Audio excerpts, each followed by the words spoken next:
أعوذ بالله من الشيطان الرجيم بسم الله الرحمن الرحيم رب اشرح لي صدري ويسر لي أمري واحلل عقدة من لساني يفقهوا قولي।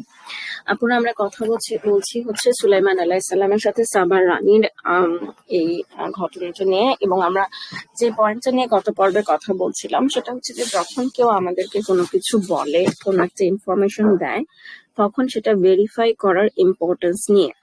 এবং আমরা বলছিলাম যে দেখেন যে সুলাইমান আলাইহিস সালামের কাছে হুদহুদ পাখি একটা তথ্য নিয়ে আসলো এবং সুলাইমান আলাইহিস সালাম সেটা ভেরিফাই করতে পাঠালেন, ঠিক আছে, ভেরিফাই করতে পাঠালেন। এবং এইখানে একটা জিনিস দেখেন যে এই ভেরিফিকেশনটা আমরা বলেছিলাম যে আমাদেরকে খুবই ইম্পর্টেন্ট, মানে মানে ইটস ভেরি ইম্পর্টেন্ট যখন আমরা কোনো একটা ইসলামিক ইনফরমেশন শেয়ার করছি তখন সেটা ভেরিফাই করা। এবং সেটা বলতে গিয়েই আমরা বলেছিলাম হচ্ছে এর কথা, মানে কালচার অফ ভেরিফিকেশন আমরা কিভাবে গড়ে তুলতে পারি। তবে এখানে আপুরা ইটস নট অনলি মানে ইসলামিক মেসেজের ক্ষেত্রে এই ভেরিফিকেশনটা দরকার, এটা আসলে মানে আমাদের দৈনন্দিন লাইফে অন্য যে কোনো তথ্যের ক্ষেত্রেও দরকার। যে ধরেন একজন এসে আপনাকে চুক্তি কাটলো যে হ্যাঁ তো অমুক তো তোমার ব্যাপারে এই কথা বলছে, তমুক তো তোমার নামে অমুক কথা বলে বেড়ায়, সাথে সাথে তেলে বেগুনে জ্বলে উঠে, হ্যাঁ তার মানে একটা পারিবারিক ঝামেলা হয়ে যাওয়ার আগে আমাদের একটু জানা দরকার যে কোন কনটেক্সটে বলেছে। অথবা এবং একটা জিনিস যে মানুষটা এরকম এসে খালি অমুকের কথা তমুকের কথা এরকম বলতে থাকে, এই ধরনের কিছু চগলখোর বা নামিমাকারী আমরা আমাদের চারপাশে ফ্যামিলিতে হয়তো বা দেখতেই পাবো।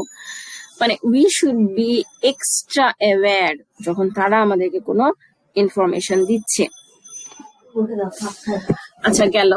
এখন এটা গেল কালচার অফ ভেরিফিকেশন, এবং এই কালচার অফ এবং এই ভেরিফিকেশনটা আমরা দেখবো যে কিছুটা টু সাম এক্সটেন্ট ইয়েও করতেছে, সাবার রানীও করতেছে। এবং সেটা আমি আবার ফিরে যাচ্ছি হচ্ছে আমাদের সেই সব রেলিভেন্ট আয়াতগুলোতে। এটা মোটামুটি শুধু সূরা নামলেই আছে, ঠিক আছে, এই পুরো ডিটেলসটা। So it's pretty easy to understand, আমাদেরকে বিভিন্ন সূরায় গিয়ে দেখতে হচ্ছে না। তাহলে আমরা দেখলাম যে তাহলে সুলাইমান আলাইহিস সালাম একটা চিঠি লিখলেন এবং একটা হুদহুদ পাখিকেই দিয়েই পাঠালেন এবং বললেন যে তুমি সরে পড়ো, দেখো যদি কি রিয়াকশন হয়। এবং সেই চিঠিটার ব্যাপারে বলা হচ্ছে যে উনি প্রথমে বলছিলেন, এই জিনিসটা আমি আমার বইয়ে মেনশন করছি, যে স্কলাররা বলছেন যে আপনারা যদি খেয়াল করেন যে এটা হচ্ছে 30 নম্বর আয়াত সূরা নামলের, যে আগে বলা হচ্ছে যে এটা সুলাইমানের পক্ষ থেকে, এবং তারপরে হচ্ছে যে সসীম দাতা পরম দয়ালু আল্লাহর নামে শুরু, ঠিক আছে।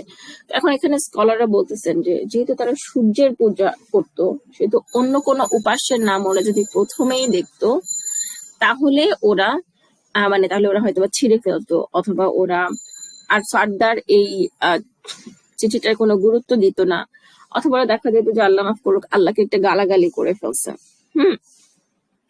এবং এই যে পয়েন্টটা যে অন্যের উপাস্যকে নিয়ে অন্যের উপাস্যকে নিয়ে গালাগালি করা, ঠিক আছে, বা তাদেরকে নিয়ে হাসাহাসি করা। হ্যাঁ, আমি একটা জিনিস আমার একটা জিনিস আমার কাছে খুব মনে হয় যে আমরা মুসলিমরা কত নাইভ। হ্যাঁ, যে একটা উদাহরণ আমার কাছে খুব মনে হয়, সেটা হচ্ছে যে আমি ঠিক জানি না কতদিন আগে, বছর 2-3 আগে বাংলাদেশে যে এরকম পূজা মণ্ডপে হচ্ছে কোরআন অবমাননা, দেবীর পায়ের কাছে কোরআন রেখে এসেছিল কে, বা এই ধরনের এই ব্যাপারগুলো নিয়ে যে অনেক ধর্মীয় সহিংসতা হতে ধরলো, ঠিক আছে।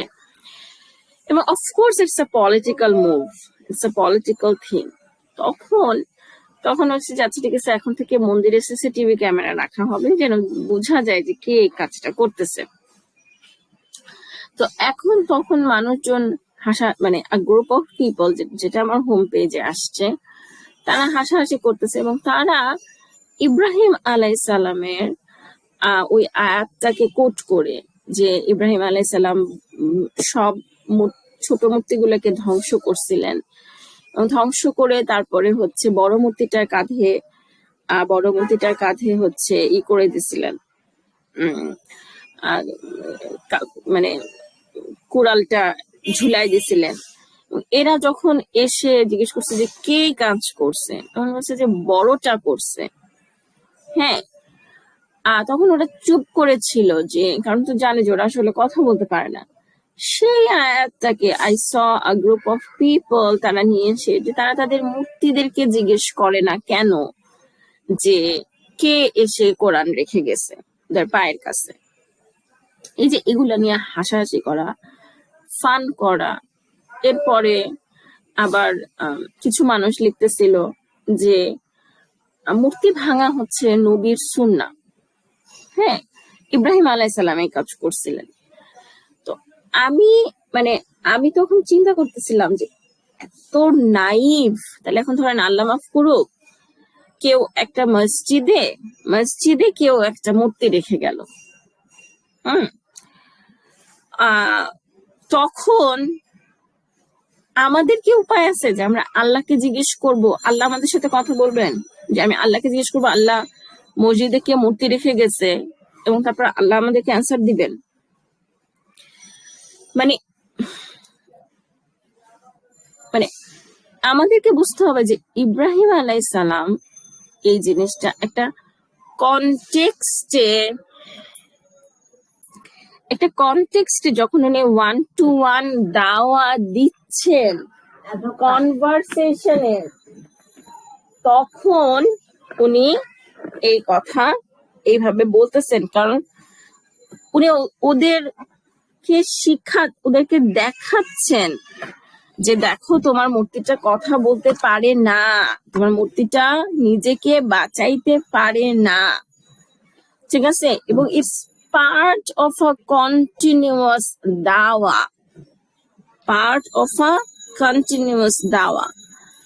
এখন আমরা কি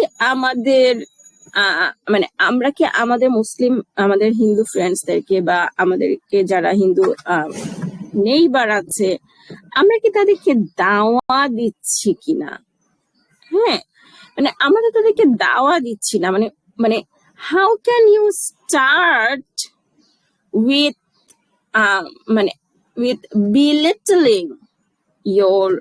বিলিটলিং তোমার উপাস্যকে? হ্যাঁ, এবং তখন মানুষের স্বাভাবিক রেসপন্স বলেন বা মানুষের স্বাভাবিক ফিতরত হচ্ছে যে, ধরেন কেউ যদি আমার মা বাবা তুলে গালি দেয়, আল্লাহ মাফ করো, আমার স্বাভাবিক রেসপন্স হচ্ছে আমি তার সামনের জনের মা বাবা তুলে তাকে গালি দিব। এটা মানুষের মধ্যে স্বাভাবিক, এটা তার একটা রিফ্লেক্স মেকানিজম বলতে পারেন। এই জন্য আমার কাছে মনে হয় যে আমাদেরকে অনেক বেশি পড়াশোনা করা দরকার, এবং আমাদেরকে আরো অনেক বেশি দাওয়াতি কাজের ক্ষেত্রে স্মার্ট হওয়া দরকার। এবং সেই স্মার্টনেসের, সেই অ্যাওয়ারনেসের একটা ইন্টিগ্রাল পার্ট হচ্ছে যে আমরা কোরআনের আয়াতগুলো কনটেক্সচুয়ালাইজেশন বুঝবো, এবং সেখান থেকে আমাদের টাইমে জিনিসগুলোকে কিভাবে ইনফার করা যায় সেটা বুঝবো, এবং অডিয়েন্স বুঝে যে দাওয়া দিতে হয় সেই জিনিসটা আমরা কোরআন আমাদেরকে বারবার শিখাচ্ছে। তো এইখানে ওদেরকে এই জন্য সুলাইমান আলাইহিস সালাম ফার্স্টে আল্লাহ সুবহানাহু ওয়া তাআলার নাম নিছেন আগে, হচ্ছে যে এটা সুলাইমানের পক্ষ থেকে, বিকজ বুঝাই যাচ্ছে যে সুলাইমান আলাইহিস সালাম was a known person at that time. তো যখন আচ্ছা ঠিক আছে চিঠিটা ওনার কাছ থেকে আসছে, it has an extra weight. এরপরে দেখি যে সে কি বলতেছে, তারপর সে বলতেছে আমি শুরু করতেছি বিসমিল্লাহির রহমানির রহিম দিয়ে, ঠিক আছে? তারপরে বলা হচ্ছে যে আমার মোকাবেলায় তোমরা শক্তি প্রদর্শন করো না, ঠিক আছে? তো এখন দেখেন যে এগেইন ফার্স্টে কিন্তু সুলাইমান আলাইহিস সালাম দাওয়াত দিচ্ছেন। এই যে আমরা রাসূল সাল্লাল্লাহু আলাইহি সাল্লামের সময়ও দেখি যে উনি ফার্স্টে চিঠি লিখছেন, আমরা যেটাকে ইয়ার অফ ডেলিগেশন বলি, 9th ইয়ার অফ হিজরা, রাসূল সাল্লাল্লাহু আলাইহি সাল্লাম মারা যাওয়ার 1 বছর আগে, দ্যাটস দ্য ইয়ার যখন উনি সব জায়গায় চিঠি পাঠিয়েছেন, মক্কা বিজয়ের পরে চিঠি পাঠিয়েছেন, ঠিক আছে, চিঠি পাঠিয়েছেন। তো এরকম সুলাইমান আলাইহিস সালামকে আমরা দেখি যে আগে সে দাওয়াত দিচ্ছে, আগে কিন্তু সে এই তর্ক মানে আগে কিন্তু সে ইতে যাচ্ছে না, মানে হার্ড স্কিলে যাচ্ছে না। এই জন্য আমার কাছে মনে হয় যে আমাদের মুসলিমদের এই জিনিসটা বোঝাটা খুব জরুরি, যে the difference between hard skill and soft skill. ঠিক আছে, হার্ড স্কিল হচ্ছে আপনি গিয়ে তার সাথে করবেন, আপনি তার সাথে গিয়ে যুদ্ধ করবেন, শক্তি প্রদর্শন করবেন। সফট স্কিল হচ্ছে আপনি তাকে একটা হুমকি দিবেন, অথবা আপনি মানে হুমকি না, আসলে সফট স্কিল হচ্ছে আপনি তার সাথে কথা বলবেন। এবং মোস্ট ইম্পর্টেন্ট সফট স্কিল হচ্ছে আজকে টুডেজ কনটেক্সটে মুভি, মিডিয়া, ঠিক আছে, তারপরে মানে এই জিনিসগুলো। হ্যাঁ, এবং আমি খালি চিন্তা করি যে দেখেন একটা মানে আমাদের সময়ের যদি আপনি সফট স্কিলের কথা চিন্তা করেন, যে একটা এন্টায়ার জেনারেশন গড়ে উঠছে যাদের চোখের সামনে রাজাকার বলতেই একটা ধার্মিক মানুষ ফুটে ওঠে, দাড়িওয়ালা, এবং সে হচ্ছে হিন্দুদেরকে মালাউন বলে, সে হচ্ছে খুবই ভিক্ষুককে ভিক্ষা দেয় না টাইপের, বা সবাইকে জাহান্নামী হিসেবে ট্যাগ দেয়, এরকম একটা গড়ে উঠছে, এরকম একটা ইমেজ গড়ে উঠছে। এই ইমেজটা আসেন আমরা নিউট্রালি চিন্তা করি যে এই ইমেজটা গড়ে উঠছে কিভাবে। এই ইমেজটা গড়ে উঠছে গল্পের বইয়ের মাধ্যমে। ঠিক আছে, আমরা এটা নিয়ে সামনে আরো কথা বলবো। জাযাকুমুল্লাহু খায়রান এতক্ষণ শোনার জন্য। আসসালামু আলাইকুম ওয়া রাহমাতুল্লাহি ওয়া বারাকাতুহু।